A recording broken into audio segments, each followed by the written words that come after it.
This week, Iron Banner's returning. We're getting a reveal stream for the Comsodrome Winter Tour. All that and more coming up.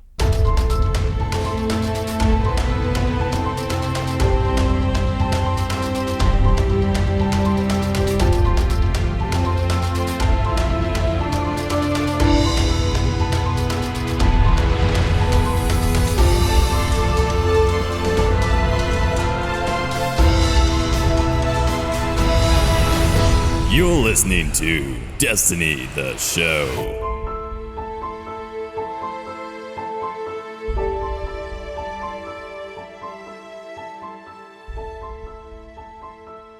What up, everybody? My name is BBK Dragoon, and welcome to Destiny, the show, the news podcast that keeps you ahead of the game in the world of Destiny. Joining me, as always, is my great co-host, Ditty. What was your week like, dude? It was busy, did a lot of work, gotten a lot of projects scheduled out for the next couple weeks or so, but it's going to be good because I got a little bit of Destiny in, and that was a lot of fun. What type of Destiny?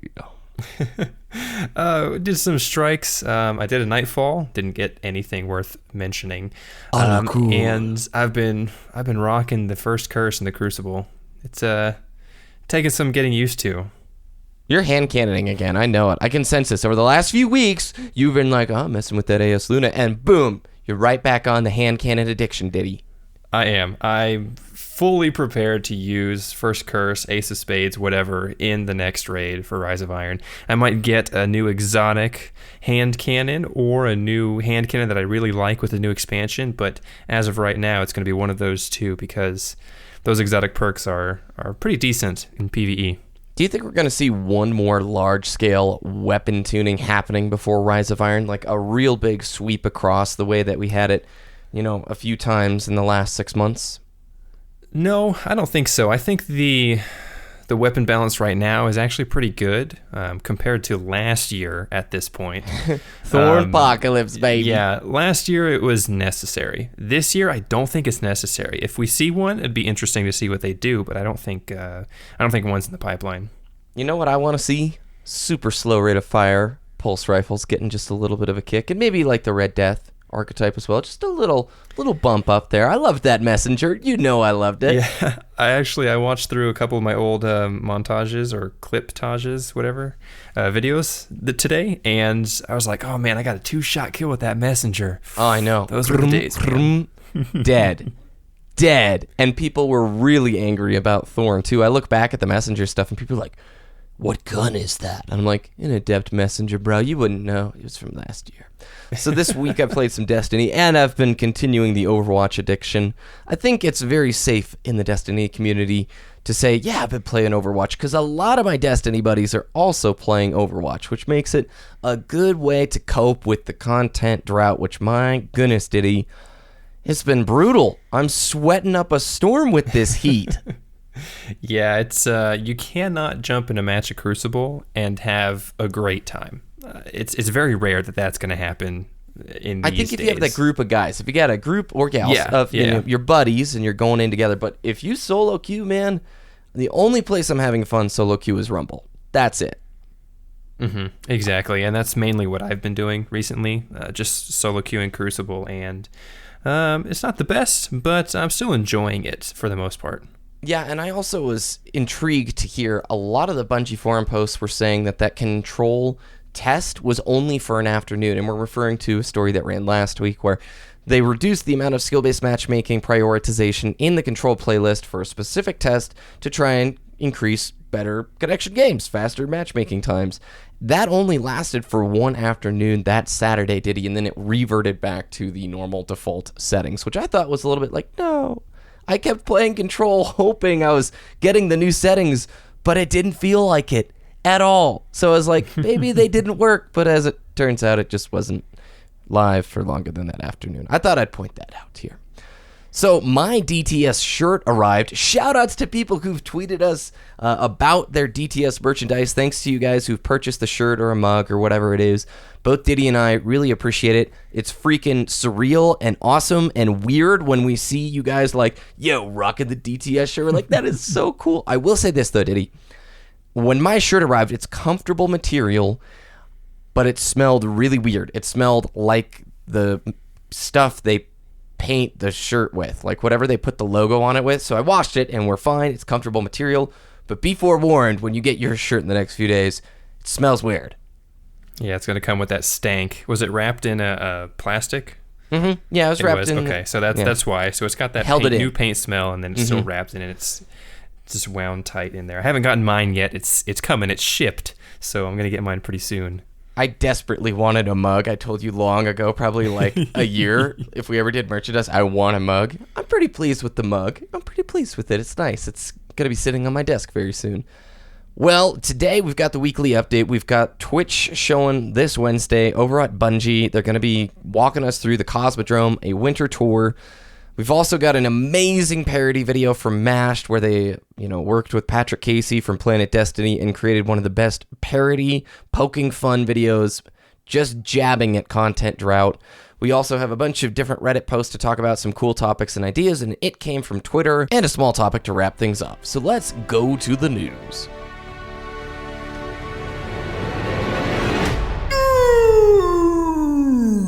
As is tradition, we're starting with the weekly updates. And this weekly update brought with it the announcement, Ditty, of what?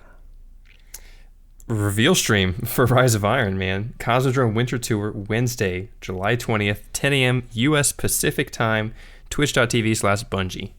How big is it going to be? So, I'm going to quote Deej here. This will not be an incursion into the Plague Lands. That's for later.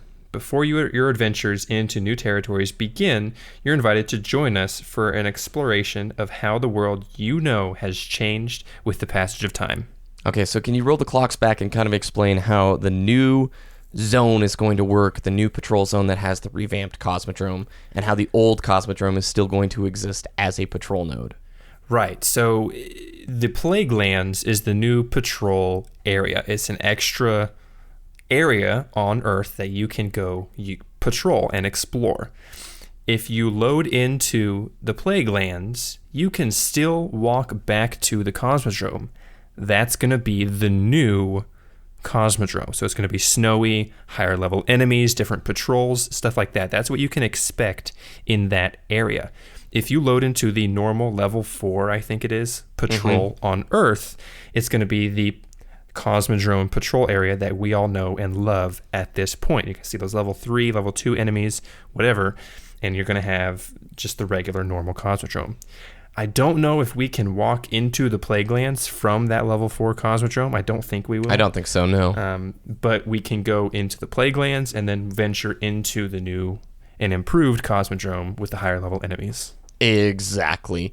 I think this is sort of going to be well, I'll just be blunt. I think it's going to be disappointing. We're all really waiting and want to see the giant specifics of Rise of Iron. We've been dying from content drought. April update, we loved it. It was great. But oh my gosh, that feels like 4.5 years ago.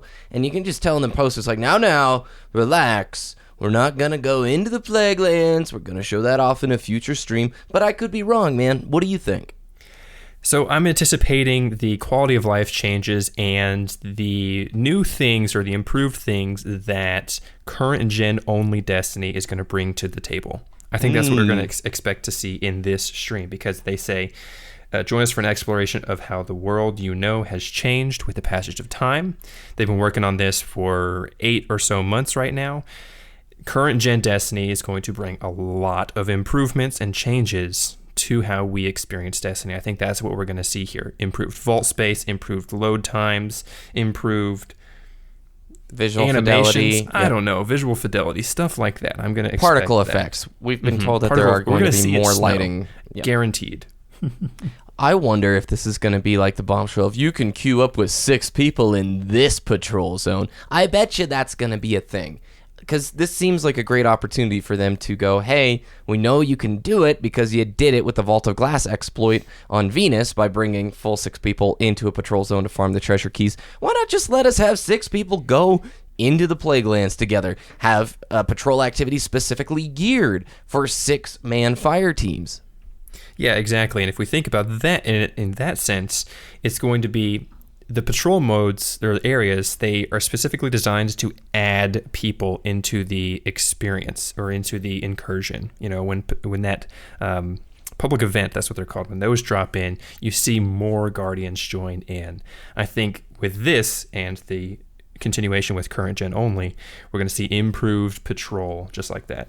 Well, do you think it's going to be like that E3 2013 trailer where you had 3 Guardians show up for that Fallen Walker mid-fight, and then more Guardians showed up mid-fight, having this large-scale battle with an actual difficult boss that required quite a few Guardians to take down, whereas our public events have just sort of been a shell of that. They've imitated the emotional responses we got for when you saw that E3 trailer, but they've never actually lived up to what that was, you know? Yeah, like I said, I think we're going to see an improved patrol experience with that, and with this new Plaguelands edition and the revamped Comsodrome that we can access through the Plaguelands, I think we're definitely going to see some more social experiences in the patrol areas. I think that content drought, yes, while it hurts, these streams are going to get monstrous views. I'm just calling it right now. I think 100,000 are going to tune in for this stream. Maybe even 150K concurrent. Like, people just love to tune in and see what's going on. We want to know. Come on. So Iron Banner is coming back this week. You'll have to rip yourself away from the Crucible to do so. It's starting Tuesday, July 19th, and it ends Tuesday, July 26th. We're bringing it back to Control. Ditty, do you think they're going to use the test settings that they were trying in the Control playlist this last week, or just standard? Yeah, I would hope so, because then why would you do the test? You know, because it was really quick. It was just for that one afternoon, like we said earlier. I really hope that it's going to be some type of improvement in the connection and the quality of matchmaking. They're going to be doing the arms and the legs for all of the classes. I have an interesting question. Should there be set bonuses in Destiny? Like, what if you collected the full Iron Banner set and you put that on? Is there some sort of, like, maybe +1 agility bonus or something that you could add to having a full set? I wouldn't do player stats like that. I would do maybe just increased Iron Banner reputation. I think that would be the safest way to do it. I like that. It's like a 1% or 2% additional modifier when you have that full set for that Iron Banner. And I remember talking about this really long time ago on the show. The raid sets having additional effects in PvE in the raid once you have that full set of armor, or raid armor. I think that would also be pretty cool. Okay. Well, that's a good idea. Nerwin's Mercy is the pulse rifle that you can earn. Fine. Do you not have one? I do not. No. Oh, I wish I could give you one of my 5. I made a weapon review of that like a while back. People freaked out because I didn't bend over backwards saying it was the most amazing thing since Swiss cheese. It's a really good gun with the right rolls, okay? Are you happy? There. Yeah, I wasn't blown away because I had a 55A All Fate from the last expansion, House of Wolves, I think it was, when I could re-roll that one. And I got some pretty good rolls on that. So I had experienced that archetype of pulse rifle in its prime. So I wasn't too pumped about Nerwin's Mercy. But now I am, because I don't have one. Well, this is your chance, bro. I'll play with you. I'll help you get one of those. We'll try and get you a nice roll. They've been giving great vendor rolls so far. DTS Discord this week, you guys. Speaking of which, where can you play with the Destiny the Show community? Over on discord.me/Destiny the Show. We're a chat channel. We talk about Destiny back and forth. We've been playing PvP and a little bit of raid. It's kind of mellowed out the last week or two, but I know it's going to pick back up as Rise of Iron gets closer. So, moving along. Yeah, and I think we should say, if you can't access the Discord, just keep trying. Discord's been doing tons of updates, so sometimes their servers don't actually connect you. So just keep trying. You'll get there eventually. It's our favorite tweet in the world. Hey, I can't get into your Discord. And we type the link in and it goes just fine. We try 4 browsers and it works just fine. Just refresh. Just try again. It'll work. MASH put out a video this week on their channel. It was a Destiny cartoon animation. They referenced or worked with Patrick Casey from Planet Destiny. The title of the video, Destiny, the Taken King, Crucible Rage. This was the funniest thing I've seen in so long. It's a little news skit that talks about the content drought we're experiencing in Destiny, and then it goes and interviews Guardians who've been playing Crucible, and just hearing their dejected, awful, twisted, tumultuous opinions of their Crucible matches. And I won't spoil some of the lines, but a few of them in there, the Warlock in particular, Ditty, I was like on the floor dying of laughter. And my favorite bit, like the Yeah, opening news line, the caster's like, today in the news, no news. And it's like, oh, that's been DTS 70 through 100. Yeah, exactly. It's so funny. It's sadly accurate, and it's very good. You have to watch it. Go do it right now. They poked fun, we laughed, and then it's that sort of that uncomfortable laugh where you look off into the distance and go, yeah, I don't like how you guys handled year 2. I don't. I just don't. And a lot of people don't really like it. But watch the video. Huge recommendation. Bring back the Nightfall Flames. On Weeks Without News, we go trolling through the Reddits looking for interesting posts and discussion ideas. This one is from Visual Reversal, and he wants to bring the Blue Flames back. If somebody didn't play in year 1, Ditty, what are the Blue Flames? So when you completed the Nightfall activity, you gained increased reputation on all your stuff for the week, and you got a visual flaming helmet just as you are on your Guardian everywhere in the tower, during strikes, during raids, whatever. It was there, and it was really awesome.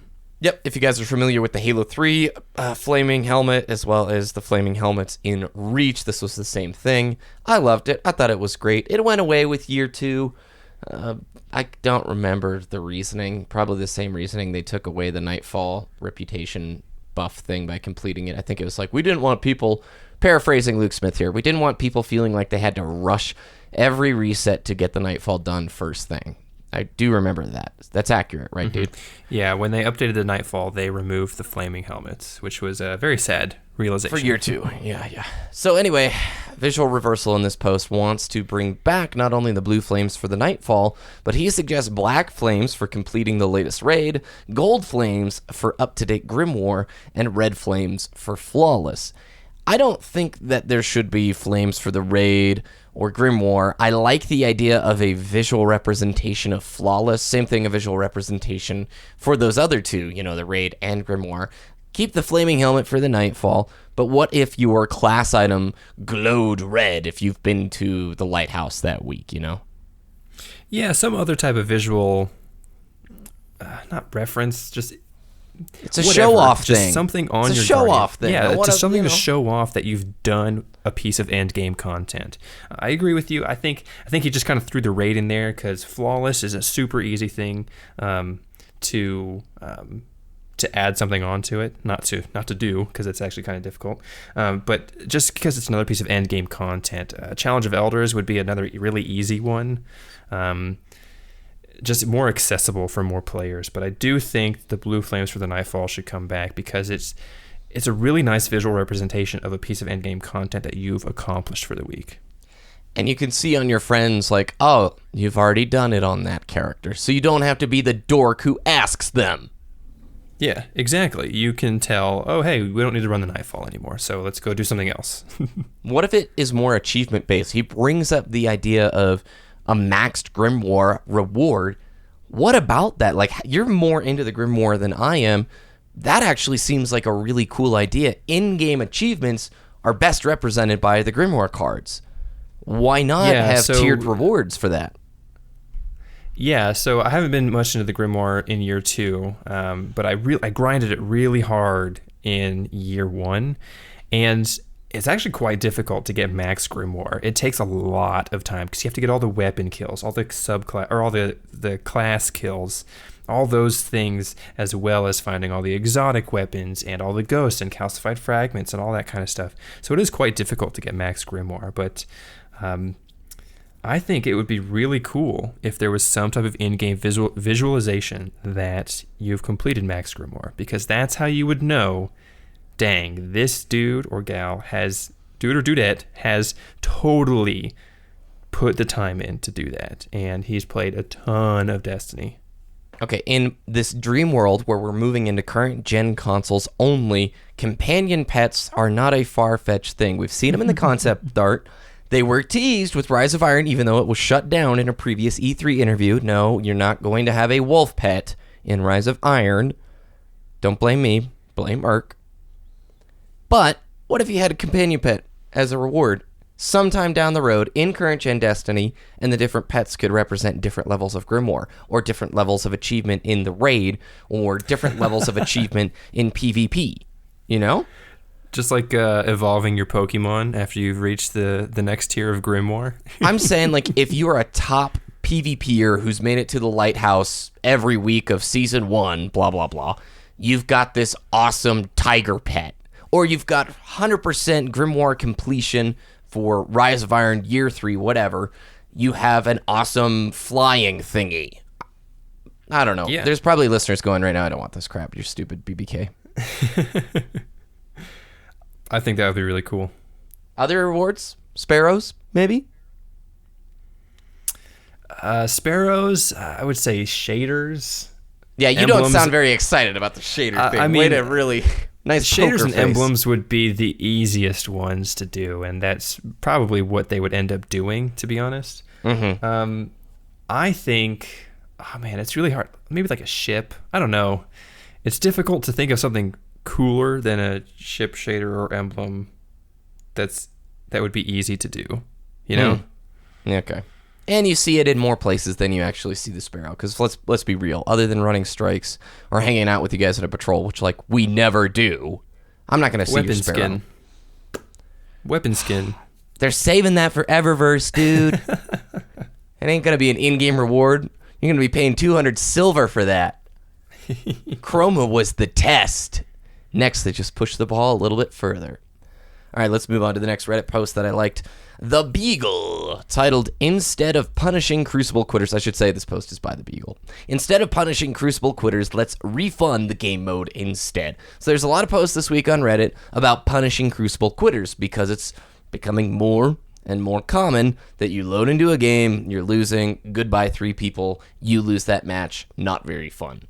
But this post is saying instead of punishing people who quit with a cooldown timer after leaving early, he wants to sort of dissect why Crucible is creating an environment where people want to leave matches. So I'll read his bullet points here. The population of Crucible has diminished. Full teams queue, and solo players can get matched against them, resulting in the inevitable pub stomp within the first 2 minutes, enough to make anybody want to quit. Again, with population decreasing, we have more red bars running rampant, and those red bars controlling the leaderboard. Teleporting people are not fun to play against. Bounties that require wins over participation. This is a no-brainer, he says. If you've been trying for a bounty that requires a win or X amount of wins, and you see you've been teamed up with a group of, well, I'm not going to say what he says, but quitting becomes attractive. So he points out here at the end that players choose to actually spend the 2 minutes going to orbit and the 3 minutes to actually find another game and then the 2 minutes to load into that game instead of just spending the 4 minutes losing that match. He wants to figure out how you can combat this, and I want to really take this idea and push it forward. How can you incentivize people to not quit out early? And I think you bring in a medallion system similar to Iron Banner. Yeah, I think that would make a lot of sense. It would introduce a sense of, oh, okay, I'll eventually win. You know, even if I'm losing all the time, that one win's going to gain me something back from all those losses. The medallion system would be perfect. Or what if it, like, you complete 5 matches, you're guaranteed X level of engram? Because I'll bring Halo 5 into the discussion here. I mean, and this is maybe something that only happens later in the game's life cycle or an expansion's life cycle. When I sit down to play Halo 5, I know how many games it takes to earn me 5,000 rec points so I can open my silver pack and feel like I've gotten a reward. Even if it's just crap in that silver pack, I have a guaranteed route of I'm going to get about X amount of RP for every game I play. Whereas with Destiny, you roll the dice. Maybe I'll get something good. It's probably going to be the guy at the bottom who went super negative who's going to get an exotic with super lovely stats. Yeah, I don't know the reasoning behind giving no rewards at the end of the Crucible match. Outside of rep. Yeah, outside of rep. Just like an engram for completing 2 or 3 matches in a row. I think that would be good incentivization for... I like that. Yeah. Just like the strike playlist, when you stay in there, there's that increased chance of getting engrams.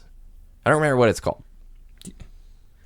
Yeah, it's just the continuous, just staying in the matchmaking playlist. It ramps up the potential for you to get that higher level reward. I think that's just a really great idea. It gives me incentive to continue on, even though I lost, because there's still that system in place where if it's just a total stomp, they're going to separate the players. That's good. That's already in place. Mm-hmm. So it keeps me in the playlist. I think that's what really player retention is going to be the focus there.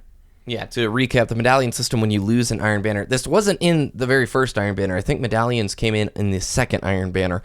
Mm-hmm. When you would lose, you wouldn't earn any Iron Banner reps, so people just quit out of the first event. If it looked like they were going to lose, why would I stick around? So people just left.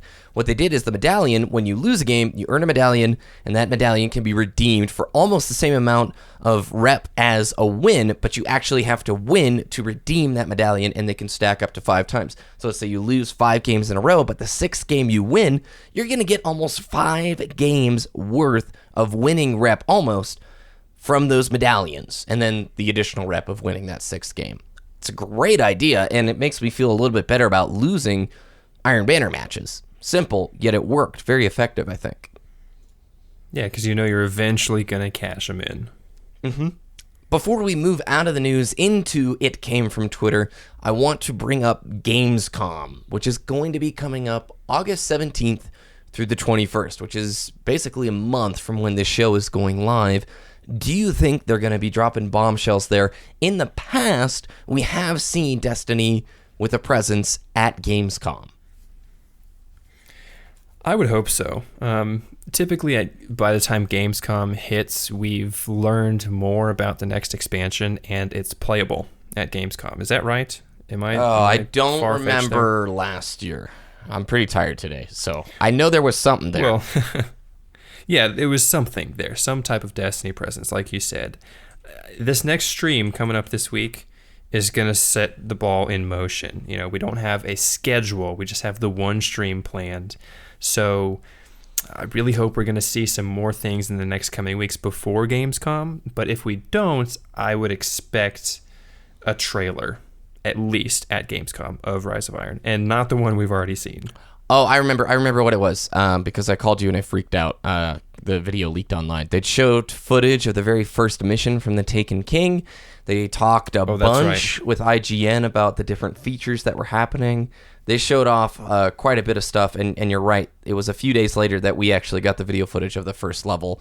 We got to see the Stormcaller more in action, and they had Mayhem there playable, I think. So maybe the new Crucible game mode's going to be there. Custom games. Oh. Watch the internet break. Destiny subreddit down. We see Deej or someone walk on stage, be like, he just picks up the mic, says, custom games added, drops it, and then walks off. Yeah. Does the loud feedback, and the internet's just like that cat gif where they're smashing the keyboard like, I hate us. It came from Twitter. Starting off, it came from Twitter. We have at EricDM08. What's up, guys? Thinking about picking up the, quote, The Art of Destiny book. Do either of you have it? If so, thoughts. Thanks. Personally, I don't have it, but I know I have a friend who does, and I've seen it in person. It's awesome. I love it. I do not have it either. Lurker Zero, friend of the show, does, and he loves it, and it's probably a worthwhile pickup. Anything related to Bungie's art is phenomenal, so I don't know. I'm giving it my thumbs up, but neither one of us actually have it. At BronsonSky831, me and my wife rocking the DTS merchandise thanks to Crazy Ditty's Tower Shop. And it's a picture of them wearing the DTS t-shirts, and this was super cool, so thank you. Like, it was really awesome to get to see that. So much appreciated, you guys. Thanks for being listeners. We have at EricDM08 again saying, just started playing Destiny again after almost a year away. How do I link up with the DTS community to help with gear and XP? Thanks. Well, Eric, we have the DTS Discord, discord.me/Destiny the show. Type in the chat. There's LFG chats there. You can group up with DTS community members, and they will absolutely help you out grind that gear. We also, on the Bungie.net clan page, you can also sync up with people there. But I think the Discord is by far the best place to sync up with DTS fans. Yeah, I don't think our people even use the clan page anymore, do they? It's basically our Discord. Yeah, For the basically. most part. Yeah. At KenTank87, love the show, guys, but I disagree with the subclass ideas. Tanks and healers should be artificial to specific activities. And this is a good point that's been brought up whenever Ditty and I have got really jazzed on the idea of more defined traditional RPG roles of tank, healer, DPS for Destiny characters. There's always the counter argument that players like being DPS because it balances well across all activities. The more you specialize things, if you've got a specific tanking class that's required for the raid, it's that much harder for them to balance it in PvP and that much harder for you to put together groups. You know, they've handled it by giving us artifacts in the raids. Does that sound right, Ditty? Yeah, I would say so. You know, every time we've talked about this, we're always open to the counter argument. You know, we're not set in stone. Yes, these should absolutely be in the game. No, we're open to discussion about those topics. So we always appreciate that kind of feedback. Yeah, and that was mainly just me complaining about the fact that Titans are so frickin' fast right now. That was mainly the reason I brought it up. We have at 3mu or 3m3w. He's got two. Hey, this is a question regarding your faction PvP/PvE event. How would the factions work if all my tunes aligned all three? Like, would my Titan have to swap to that faction involved for the week? Or could I play both sides, Titan, New Monarchy, Hunter, Dead Orbit? So he's saying, like, if all of his tunes are New Monarchy, if there's a faction event without New Monarchy, would he have to swap or what? I think in our pitched idea of doing a faction PvP tournament thing, all three would be involved. Like, it would just be one giant smorgasbord leaderboard at the end, or some kind of multi-team playlist where you would have three teams fighting against one another. That might actually be the easiest way to do it, don't you think? Like some kind of multi-team thing? Yeah, and that was a comment on the YouTube version of Destiny Show last week from HeartGold57 on the Faction Wars topic. I already thought about this before. Introduce a special multi-team game mode, 3v3v3. On the select few maps, have faction gear drop from the event of your faction, and exclusive event bounties and quests that can be accessed by your faction representative. Maybe faction exotics can drop. I've already thought of them, you know, Future War Cult, New Monarchy, Dead Orbit, weapons, that kind of thing. Mm-hmm. That would be awesome. Just a PvP event, multi-team style. You have a faction of New Monarchy, a fire team of New Monarchy, fire team of New Dead Orbit, fire team of Future War Cult, just all against each other in a battle of chaos. I would love that. That would be so awesome. Yep. Make it happen, Bungie. Thanks, guys, to your tweets. If you have questions or feedback from us, we always love to hear from you. So tweet us at Destiny the Show on Twitter. You can also follow that to stay up to date with all of our postings and good stuff on the Discord announcements. That's going to do it for today's show. You know, next week, be hanging out Wednesday for that good old Comsodrome, the new Comsodrome stream. I'm sure we're going to have plenty to talk about next week regarding that. And hopefully, Ditty, there's some bombshells dropped. I'm doubting it, but I'm going to have a little bit of faith. Where can people find your content? I'm optimistic. Twitter.com/Ditty, DTS, DITTY, DTS, and Discord.me/Destiny the Show. And you can follow me at BBK Dragoon on Twitter and YouTube. You can check our website out, destinytheshow.com, for all the links from today and more. Check out our friends over at DestinyTracker.com, the best place to track your stats in the Destiny universe. And again, you can follow us on Twitter at Destiny the Show. Thanks for listening, guys. Have a great week, and tune in Wednesday. GG!